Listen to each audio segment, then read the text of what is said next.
Hi guys, কেমন আছো? আশা করি ভালো আছো, আমিও ভালো আছি। আজকে তিনটা টিমের খেলা দেখাবো, কোনো কালাকার না, কোনো জাদুঘর না। আর চালে পরে আপনারা করতে পারবেন এই তিনটা টিম দিয়ে। মানে তিনটা টিমের মধ্যে মাঝখান টিমটা যেটা থাকবে ওটা ঘুরবে পৃথিবীর মতন।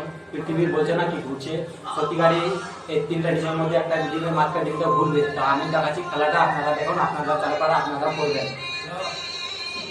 আপনার আমার রাতে কিছু না দেখতে পারেন, তাহলে পরে সাবস্ক্রাইবটা লাইকটা করে দেবেন, আর আরও ভিডিও দেখতে পারবেন নতুন নতুন।